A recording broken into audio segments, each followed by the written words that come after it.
여인은 그날을 얼마나 기다렸는지 모릅니다. 며칠 전부터 밤을 새워가며 떨리는 손길로 어린 딸과 함께 태극기를 만들었습니다. 호롱불 아래에서 딸에게 우리 민족이 어떠한 민족이며 왜 독립 만세 운동을 해야 하는지도 들려주었습니다. 딸은 엄마의 이야기를 들으면서 그 의미를 안다는 듯 고개를 끄덕였습니다. 그리고 지금 엄마의 등에서 만세 소리를 들었습니다. 흰옷을 입은 대한의 사람들이 자신의 목숨도 돌보지 않고 침략자 일본에 저항하는 순수한 정의를 보았습니다. 그 정의는 순수할 뿐만 아니라 한민족이 길이 간직해야 할 아름다운 비폭력과 평화의 상징이었습니다.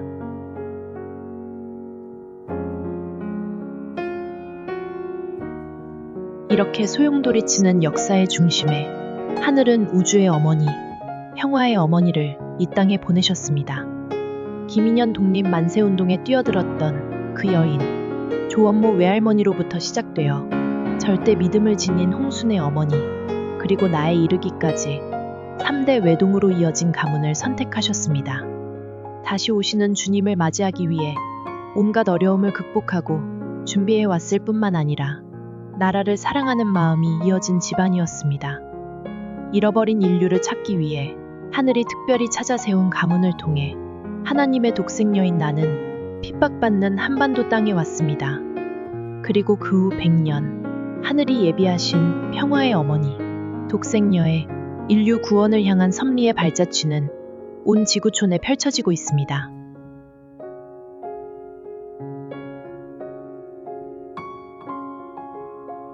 비폭력을 부르짖은 3.1운동의 숭고한 정신을 이어받아 나는 늘 평화를 모든 일의 앞자리에 놓았습니다. 항상 시간이 부족하다는 마음으로 살면서 누구도 상상할 수 없는 많은 일을 했습니다. 나에게 주어진 일에 최선을 다하며 일구월심 한마음과 한뜻으로 오직 위하는 삶을 살아왔습니다. 그러다 보니 육신이 살아가는데 꼭 필요한 휴식을 한 번도 누려본 적이 없습니다. 밥을 먹거나 잠자는 일도 있고 지낼 때가 많았지만 몸이 아픈 것도 마치 사치인 것처럼 여겨졌습니다.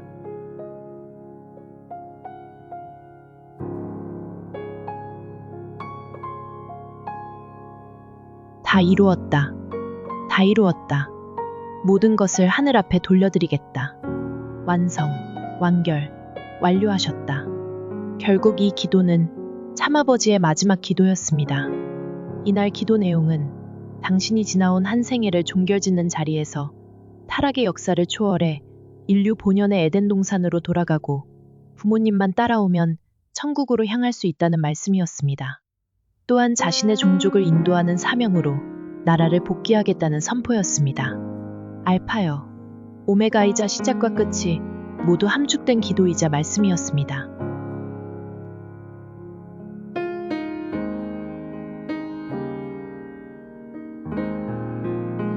남편이 성화한 후 나는 아침 저녁으로 상식을 올리고 남편이 잠든 본향원을 오르내리며 마음속으로 남편과 수많은 이야기를 나눴습니다.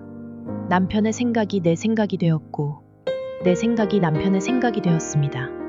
심요정성을 지낸 후 1970년대 남편이 걸었던 미국 5,600km를 횡단했고 스위스 알프스 산맥의 12개 봉우리에 올라 기도와 명상을 하며 남편과 영적으로 더욱 가까이 교감을 했습니다. 나는 남편과 전 세계 식구들에게 약속했습니다. 초창기 교회로 돌아가 신령과 진리로서 교회를 부흥시키겠습니다.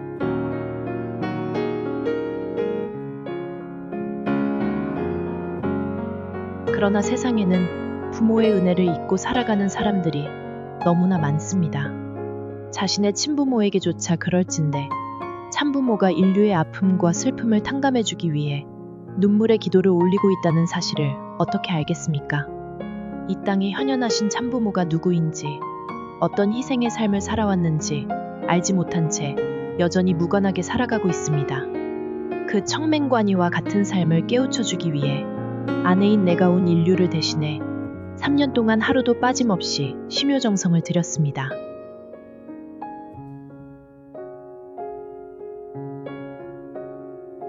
지구촌 곳곳에서 사람들이 먼 길을 마다하지 않고 찾아온 이유는 평화였습니다. 사람들은 누구나 평화를 원합니다. 그러나 평화는 그렇게 쉽게 주어지지 않습니다. 만일 평화가 시골길의 돌멩이나 산의 나무처럼 흔했다면 인류 역사에 그토록 참혹한 전쟁이나 대립은 한 번도 없었을 것입니다. 평화는 수많은 사람들의 땀과 눈물, 때로는 피를 요구합니다. 바로 그 때문에 우리가 그토록 갈망하면서도 여간에서는 누리기 어렵습니다.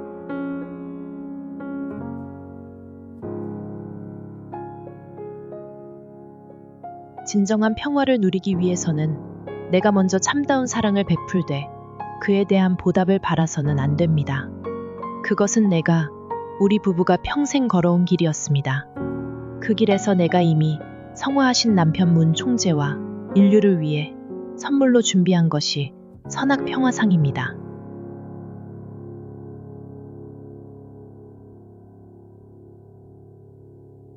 평화의 범위를 미래로까지 넓혀야 합니다.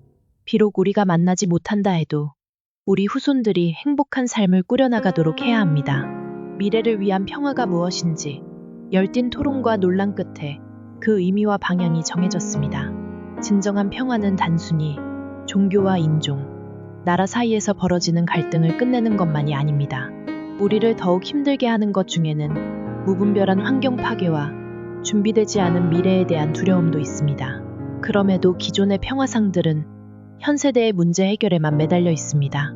현재의 문제를 풀어가면서 행복한 미래를 만들어가는 것이 우리가 지금 해야 할 일입니다. 그 뜻을 안고 선악평화상은 험한 세상의 다리가 되기 위해 첫발을 내디뎠습니다.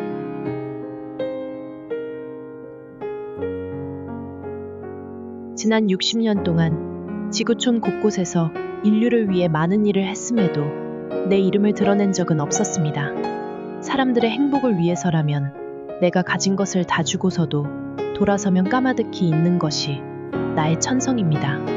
그것은 내가 참어머니이자 평화의 어머니로서 어렵고 힘든 이웃의 눈물을 닦아주고 평생 인류를 구원하고 하나님의 한을 회원하려 노력해온 독생녀이기 때문입니다.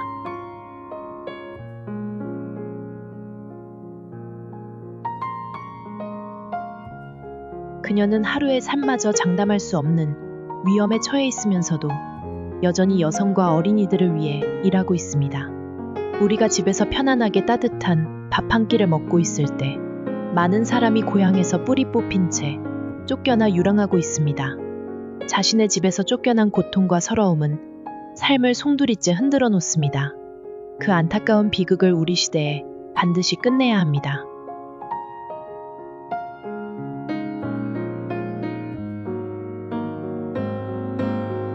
제자들이 예수님께 기도하는 법을 가르쳐 달라고 부탁했을 때 예수님의 첫 응답은 명료했습니다.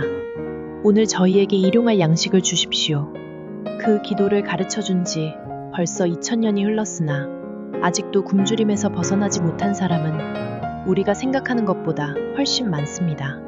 특히 삶의 목표는 오로지 먹는 것일 정도로 열악하기만 합니다. 인간의 기본적인 권리가 무시되는가 하면 기초교육을 받을 기회도 막혀있는 사람들이 많습니다.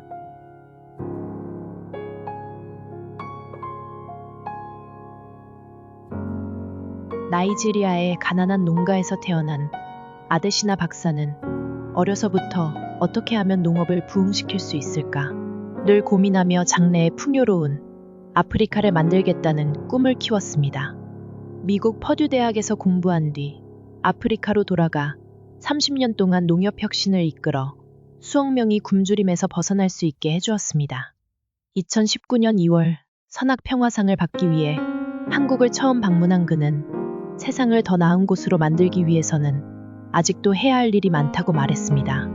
세상에 음식을 제공하고 기아와 영양실조를 없애는 일보다 더 중요한 것은 없습니다. 굶주림은 인류의 패단의 흔적입니다. 흰색, 검은색, 분홍색, 황색, 그 어떤 피부색의 사람도 굶주려서는 안 됩니다. 그것이 바로 선악평화상의 상금 50만 달러, 전액을 월드 헝거 파이터스 재단을 위해 쓰려는 이유입니다. 그 꿈은 일찍이 내가 주창하고 호소했던 평화의 한 방법이자 실천이었습니다. 나는 그가 언제까지나 뜻을 굽히지 않고 참된 일을 계속할 수 있도록 격려했습니다.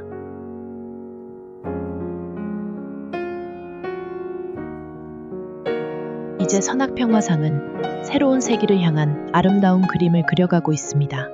우리는 분명 한 가족입니다.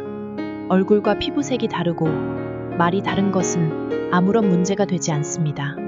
선악평화상은 미래로 가는 여정에서 단단한 징검다리가 되고 있습니다. 지구촌 어디에서나 참된 마음으로 땀을 흘리는 의로운 사람들의 참된 친구입니다. 선악평화상이 뿌린 평화의 씨앗은 지구라는 마을에서 가장 큰 열매를 맺는 평화의 아름드리 나무로 자랄 것입니다.